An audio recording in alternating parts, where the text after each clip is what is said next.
प्यारे कक्षा 12 के नागरिक शास्त्र के छात्रों, आज हम बात करेंगे चैप्टर 2 ध्रुवीयता का अंत पर।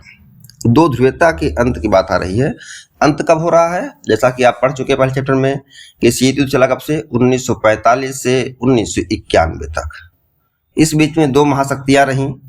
पूंजीवादी खेमे का अमेरिका लीडरशिप था और समाजवादी खेमे का सोवियत संघ या सोवियत रूस। कितना आप जान चुके हैं पहले से ही। 1991 में सोवियत संघ का विघटन हो गया। कब हो गया? 1991 में सोवियत संघ का विघटन हो गया और सोवियत संघ 15 गणराज्यों में बट गया और संयुक्त राष्ट्र संघ में सोवियत संघ का स्थान मिल गया किसको? रूस को। इतनी बातें आप जान लीजिए। अब बात आती है कि सोवियत संघ के साथ समाजवादी देश थे, उन्हें क्या कहा गया? उन्हें दूसरी दुनिया का देश कहा गया।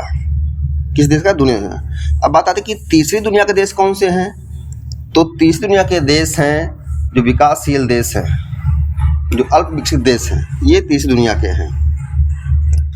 बात आती है सोवियत संघ कितने गणराज्यों से मिलकर बनाया गया था? तो 15 गणराज्य शामिल थे। इस चैप्टर में एक सवाल आता है कि शॉक थेरेपी क्या थी? तो शॉक थेरेपी थी आघात पहुंचाकर उपचार करना। इसका विकल्प हो जाएगा आघात पहुंचाकर उपचार करना। अब हम आगे इस पर बात करेंगे आपसे। अब बात आती है शीत युद्ध का सबसे बड़ा प्रतीक क्या था?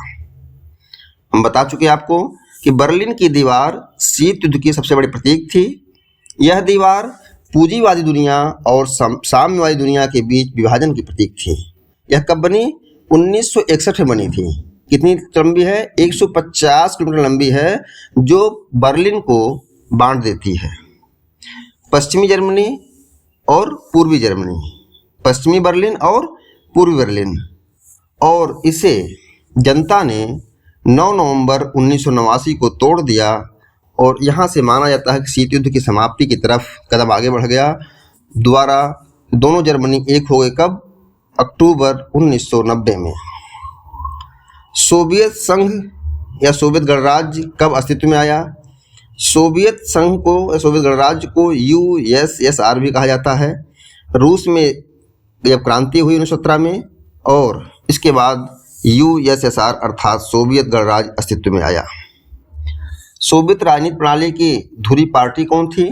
तो कम्युनिस्ट पार्टी थी, जब और किसी अन्य पार्टी को या विपक्षी दल को इसमें जगह नहीं थी। इसकी अर्थव्यवस्था पूरी योजनाबद्ध और राज्य के नियंत्रण में थी। सोवियत संघ में कितने गणराज्य थे? 15 गणराज्य थे। इसका विघटन कब हुआ? 1991 में सोवियत संघ का विघटन हो गया। इसके कारण क्या थे? सोवियत संघ के तमाम कारण थे, जिसमें हम मानते हैं कि सोवियत संघ की राजनीतिक आर्थिक संस्थाओं द्वारा अंदरूनी कमजोरी के कारण लोगों की आकांक्षाओं को पूरा नहीं कर पा रही थी, जो संघ के पतन का मूल कारण रहा। कई सालों तक अर्थव्यवस्था गतिरोध रही, उपभोक्ता वस्तुओं की कमी हो गई। सोवियत संघ की आबादी के बड़ा हिस्सा मानने लगा कि अब समाज व्यवस्था नहीं चल पाएगी।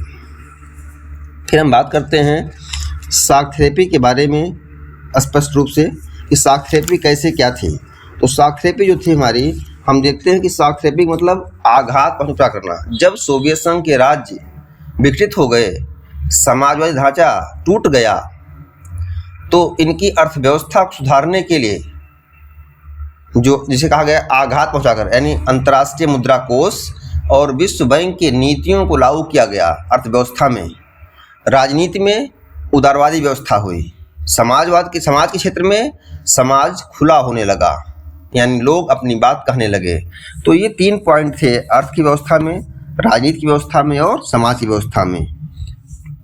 रूस के संबंध में जब ये बात आती है तो होता कि आर्थिक और राजनीतिक व्यवस्था में अप्रत्याशित और तीव्र परिवर्तन, जिसकी सोवियत नागरिकों ने कल्पना भी नहीं की थी। और यह 3 रूपों में दिखाई पड़ता शॉक थेरेपी। आर्थिक बदलाव, इसमें क्या हुआ? रूस में निजी संपत्ति के अधिकार को मान्यता दी गई तथा अर्थव्यवस्था से सरकारी नियंत्रण हटाकर उन्हें निजी नियंत्रण में लाया गया। यह एक आमूलचूल परिवर्तन था और एक कठिन कार्य था। जो राजनीतिक बदलाव क्या हुआ कि राजनीतिक व लोकतांत्रिक बदलाव यह हुआ कि अन्य पार्टियों को मौका दिया गया। अन्य पार्टियां भी चुनाव लड़ सकती हैं। और इसके साथ साथ जो सामाजिक बदलाव आने लगा कि सामाजिक रूप से नागरिकों को अधिकार प्राप्त हुआ।